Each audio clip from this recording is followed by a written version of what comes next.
478 lives were tragically lost in air crashes in 2024, the deadliest year since 2018. This was a year that will go down in aviation history, but not for the reasons all of us hoped for. Deadly air disasters, dozens of bankrupt airlines, tragic runway collisions, and downfall of aviation giants. 2024, at times, felt like a recipe for disaster.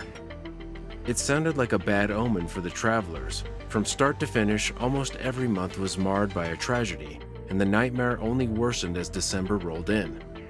Bird strikes, unfavorable weather conditions, multiple system failure, and runway collisions. We saw it all. The skies, once a symbol of freedom and progress, bore witness to these tragic events.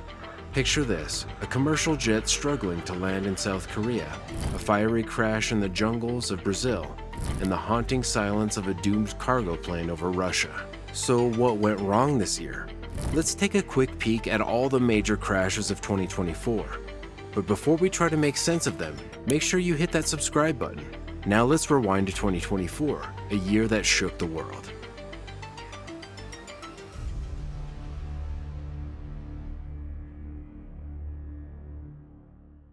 The first month brought the first disaster. It was January 2nd, 2024, when Japan Airlines Flight 516 collided with a Japan Coast Guard plane, and the whole runway was turned ablaze. Both aircraft were completely destroyed. Everyone aboard the Coast Guard plane except its captain perished on spot. But the miracle was that there were no casualties on Flight 516. Investigations later revealed that Japan Airlines Flight 516 was given landing clearance, while the Coast Guard aircraft did not have permission to be on the runway. But the most shocking of them all, and with the highest death toll, is the Jeju Air Flight 2216 crash. On December 29, 2024, the aircraft tried to belly land at Muon, South Korea, but failed terribly. It overshot the runway and blew into pieces after impact with a concrete berm. 179 people on board were killed, while there are only 2 survivors. Investigators are looking into the probable cause of the crash. It is currently the deadliest air crash of the 2020s, and the deadliest crash that involved a Boeing 737 MAX. This accident also led to the second global grounding of the 737 MAX. Next one with the highest death toll is the Ilyushin Tu-76M crash. It was January 24, 2024, when the Russian Air Force transport plane crashed near the Ukrainian border. The jet was carrying 65 prisoners of war, 3 other passengers, and 6 crew members. No one survived the crash, taking the death toll to 74. The third most tragic crash is Vopas Linhas Areas Flight 2283. It was a Brazilian domestic passenger flight that suffered a flat spin and rapid descent on August 9, 2024. The investigations later showed that the de-icing systems malfunctioned, and that led to the ice buildup on the fuselage.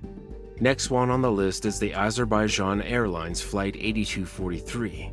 It was an Embraer E-190AR, which was supposedly struck by a Russian surface-to-air missile on Christmas Eve. The plane crashed near Aktau, Kazakhstan, and 38 of 67 occupants on board were killed. The European Union Aviation Safety Agency later issued a warning for civilian air traffic that entailed the threats of flying in Russian airspace.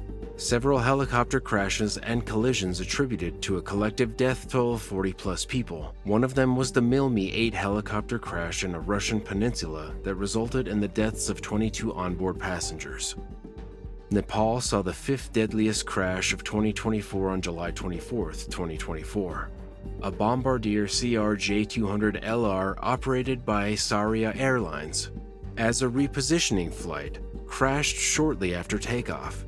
18 of 19 people were killed.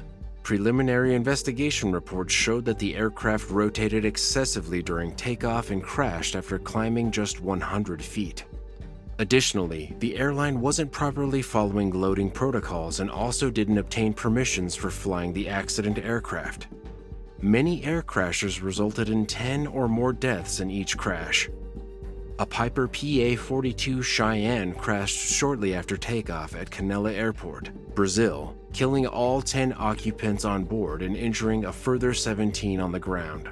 ASO, a Russian Ilyushin Tu-76 military transport aircraft, crashed near Belgorod after suffering an engine fire. All 15 on board were killed. Scattered throughout the year were also smaller but equally tragic incidents. These included runway overruns, mid-air collisions, and crashes caused by mechanical failures. Combined, these events accounted for dozens more lives lost. 2024 was a year full of devastating events for the aviation world, from deadly crashes to major struggles for airlines and aircraft manufacturers.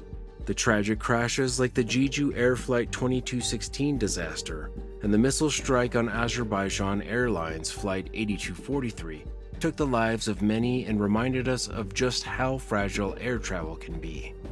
These tragedies left families heartbroken, but they also raised serious questions about the safety of flying in today's world. But it wasn't just crashes that made 2024 such a tough year for aviation. Several airlines went bankrupt, struggling with high costs, low demand, and the impact of global events. This caused major disruptions, leaving passengers stranded and hundreds of employees out of work.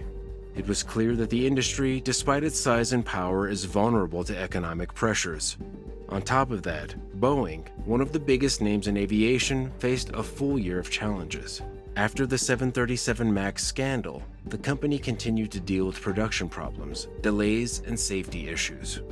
The crash of Jeju Air Flight 2216, involving a 737 MAX, led to the aircraft being grounded worldwide for a second time, making things even worse for the company. All these events in 2024 showed us that the aviation history needs to make serious changes. We need better safety systems, smarter financial planning, and companies that are more reliable. As we look into 2025, we can only hope that the industry learns from its mistakes and works hard to make flying safer and more stable. What do you think? Will aviation bounce back in 2025, or will the issues from 2024 continue to haunt the industry? Let us know your thoughts in the comments below.